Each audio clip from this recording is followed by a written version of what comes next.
If you haven't heard already, Greta Gerwig is making the Netflix Narnia film. Probably one, most likely two films for Narnia. She's going to be the first director to launch into this remake adaptation of the Narnia books for Netflix. And there was some recent news that came out. Greta Gerwig's Narnia nabs exclusive IMAX run in major deal ahead of the Netflix premiere. The pack with the streaming giant will see the C.S. Lewis book series adaptation get a global release in IMAX theaters in Thanksgiving of 2026, 2 weeks before the online debut. So it's going to be a Christmas Netflix film for 2026.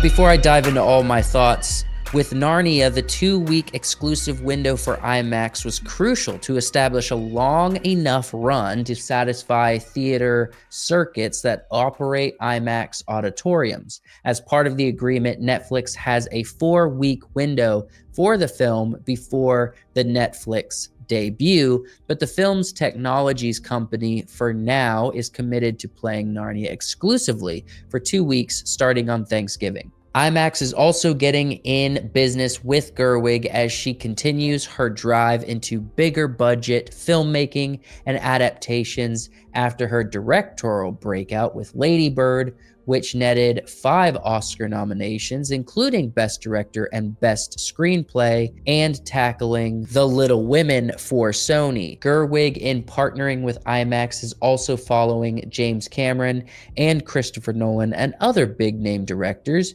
who have embraced its large format screens. Oppenheimer, which Nolan shot in large part with IMAX certified cameras, did huge business. And Netflix and IMAX are eyeing franchise potential with Narnia. In total, the 7 Narnia books have sold over 115 million copies and been translated into 57 languages worldwide. So the first thing right off the top is the reason it's sold and it's so popular, it's sold that many copies and has been so incredibly expansive as a story. It's been Christians, man. I mean, it's literally been the Christian community that has led this. C.S. Lewis was a very powerful author, not just of fiction, but of nonfiction around the Christian life and around Christian wisdom. And so his Christian worldview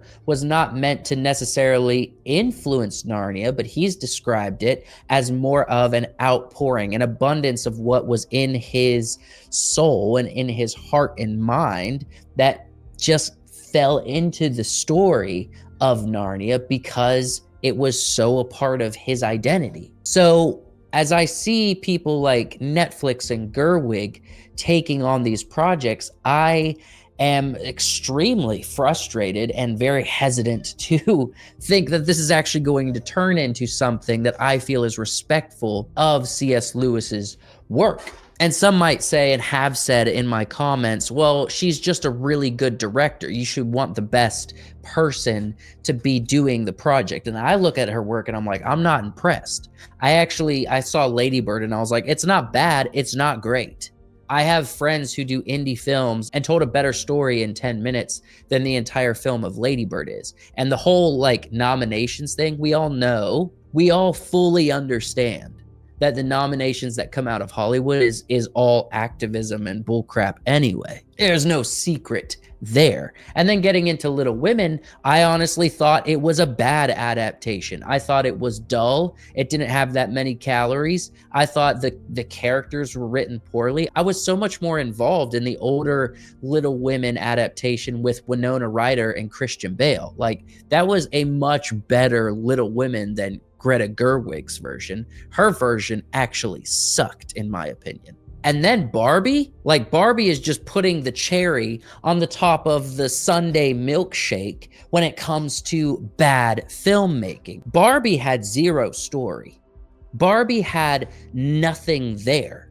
There was no journey that the character went on because the end of the film is right back at where the beginning was. Like, there was no transformation of the character. The biggest transformation of the character that happened in the Barbie movie was that I need to stop just seeing Ken as a item or as an accessory and view him as someone with feelings. But the men are still slaves in the Barbie world. So there was no change or transformation of that story. It literally didn't even have an act 1, 2, and 3. It was a complete mess. It wasn't funny. The characters were super shallow. And it's really blasphemous with the whole Barbenheimer thing to say that like Barbie and Oppenheimer are like the two big rival films because they came out at the same time and they both were super successful, and which one's going to beat the other. And Barbie got a little bit more money than Oppenheimer is.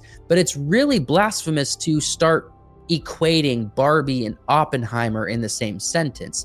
I think it's the same thing as equating Greta Gerwig and Christopher Nolan in the same sentence, because one is a poor filmmaker who doesn't know how to write good stories, and the other one is a master at the storytelling filmmaking craft. And what's so hilarious to me is that everybody in the Hollywood industry is so incredibly shallow in intelligence that they saw that Barbie made a bunch of money and thought it was Greta Gerwig's work that brought in that type of income.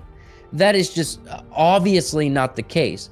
It made a ton of money because it was Barbie. It got so much buzz because it was Barbie. Like, a live action Barbie starring Margot Robbie was gonna get attention, especially from women, and women were gonna drag their boyfriends to it. So there was a ton of people, like probably 50% of the people that watched Barbie, like didn't even want to be there in the first place. They wanted to be watching Oppenheimer, but their girlfriends and wives made them go. We're currently living in a completely mysterious, almost delusional place when it comes to Greta Gerwig, because right now she is considered a great filmmaking artist. In the industry, she's considered like the woman filmmaker of the century. And in reality, she's really a bad storyteller.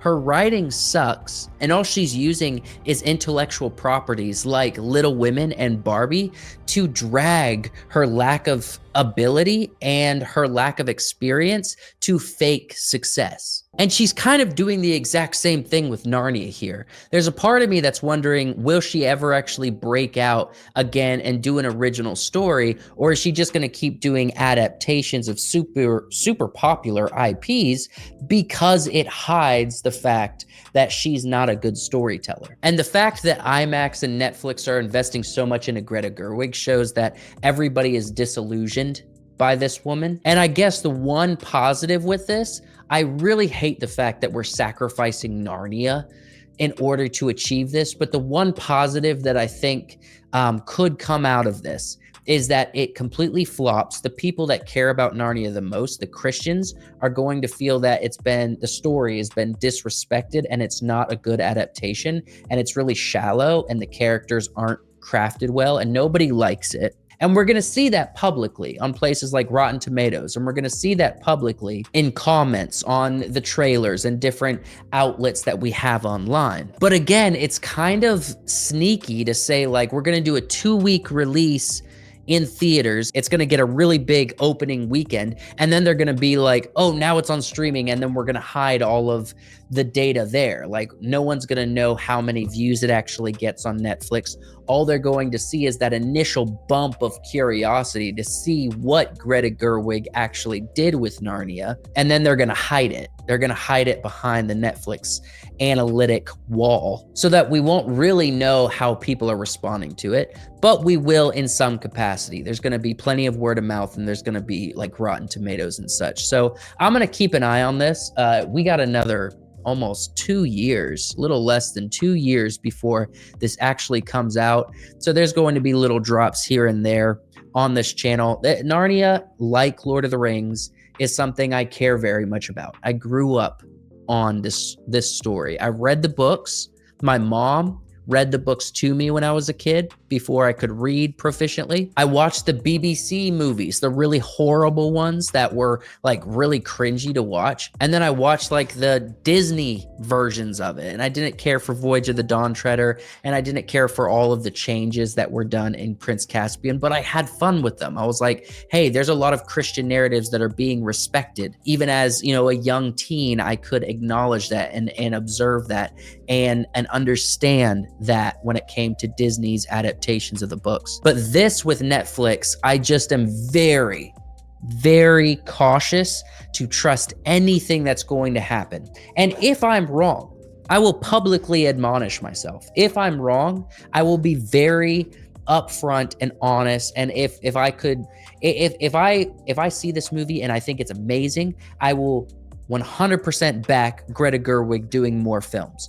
But I think all the evidence we have up to this point, even the producer of the film, I have another video on the channel where I'm reacting to the producer of the film talking about her and Greta's vision for the story. It's really disappointing. It's incredibly disappointing up to this point, and I have all really close to 0% faith that this is going to turn out good. Let me know what you guys think in the comments below. I would love to hear your thoughts and your defenses of Greta Gerwig if you have them. Go ahead and leave them there. I'll read it, but I don't think you're going to change my mind, honestly.